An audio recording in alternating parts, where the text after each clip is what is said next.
go ahead and turn your work inside out. We're gonna start off by folding about 1/4 of an inch down at the top of the waistband. That'll keep our raw edges inside the pajama pant. I'm gonna take my clear ruler to help measure about 1/4 of an inch down. And I'm gonna mark that off with a pin just so I know what that measurement actually is.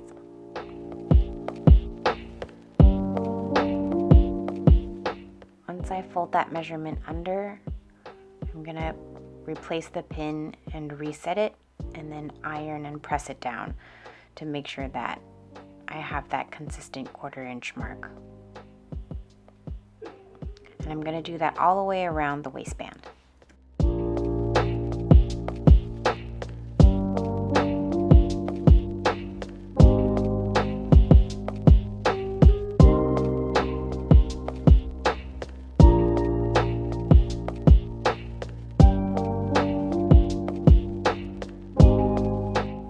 You can see here that I've actually switched directions. I'm realizing that it's a little easier for me to see that 1/4 inch all the way around if I flip the pant over so that I'm looking at the wrong side rather than the right side. And I've put it around my ironing board.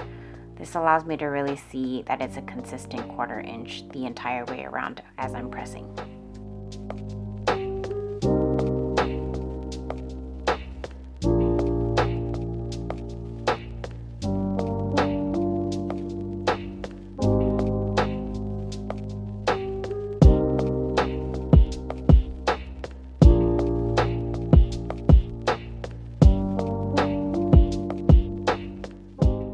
Once I'm done measuring the 1/4 inch, I'm going to fold it a second time, and this time I'm going to create the true hem, which is about 1 inch all the way around.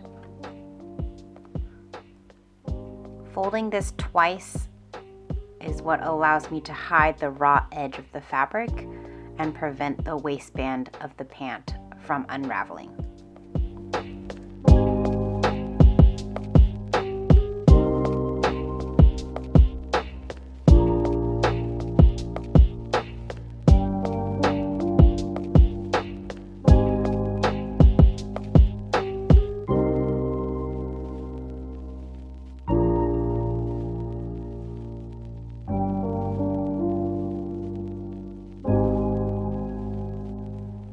You can see here that I'm using my plastic ruler to measure that 1 inch and make sure it's exactly the same measurement all the way around. Rather than having to trace all the way around and then fold it up, I'm just using my ruler as a quick and easy way as I'm pinning to make sure everything is consistent before I press. I'm going to do one last check with my elastic to make sure that it fits within this little channel that I'm going to be creating at the waistband. Looks like it fits, and now I'm ready to bring this to the machine to sew my channel.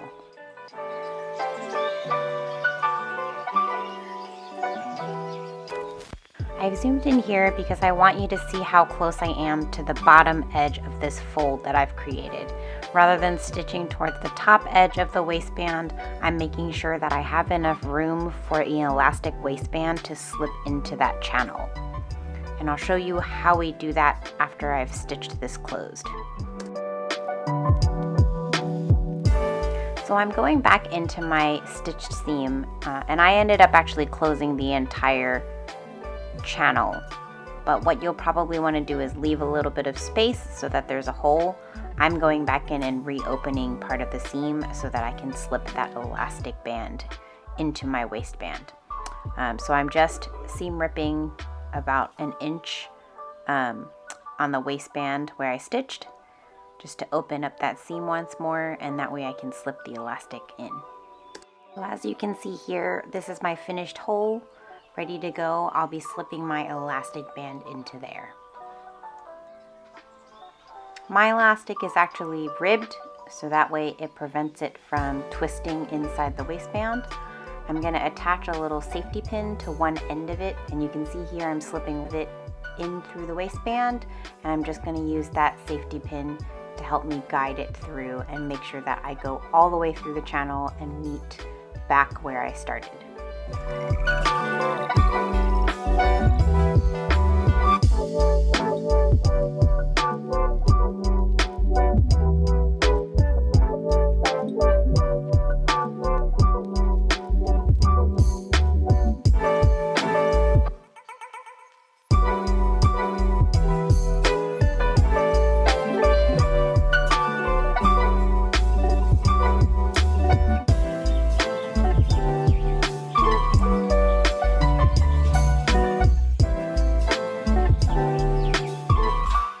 Now hopefully you can see here, I finally reached back where I started. I want to overlap the elastic and put a little safety pin through both layers.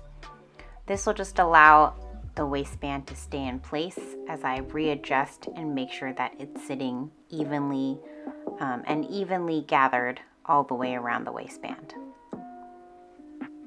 So you can see here that I'm stretching and kind of adjusting throughout the entire waistband to make sure that that elastic is sitting nice and flat and I'm not getting that little loop back where I started.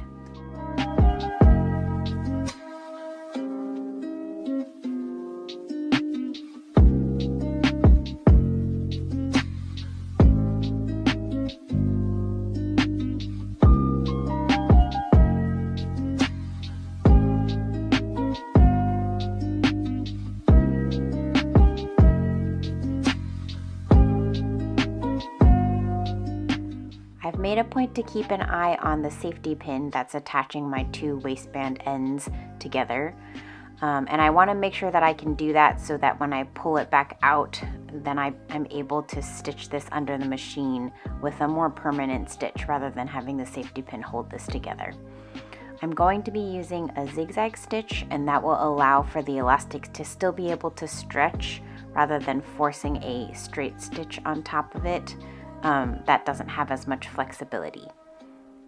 So make sure you pull out just enough of that waistband so that you have a little bit of room and it doesn't get awkward or you don't accidentally stitch over the actual pant waistband. And that way you can fit the elastic underneath of the machine. You see here I'm pulling some of the waistband out of the way, and that way I can fit both overlapped elastic layers underneath my foot.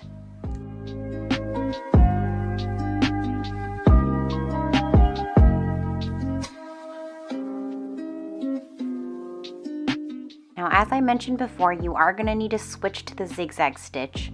So I'm actually going to make my stitch length a little bit wider. You can see here I've adjusted it to a stitch length of 3 on the top knob, and then I've switched it to the zigzag on the bottom knob. Make sure you do that before you get started stitching the elastic. Here's a little close-up of the zigzag that I've got. My elastics don't exactly match up, but that's okay. It'll be hidden in the channel and you'll never see that it's uneven there. So now you can see here, it's even all the way around. I'm making adjustments so that the elastic is stretchable all the way around the waistband and not just clumped into one spot.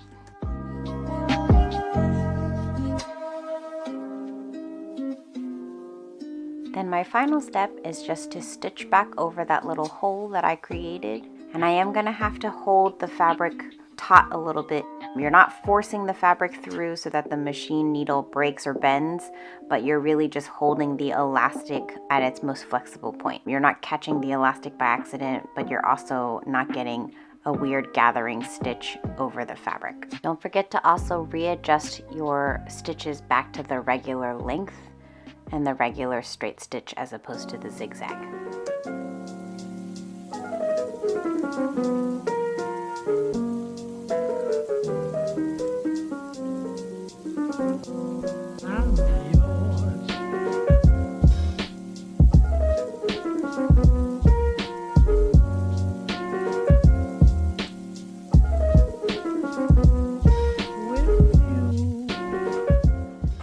So now you'll want to turn your pants back to right sides out, and you can see the finished waistband is complete. Nice and stretchy. The channel is completely stitched closed and the elastic is completely hidden inside that channel. I don't see any raw edges on the inside as well, and this gives it that flexibility to be able to pull up past the hips.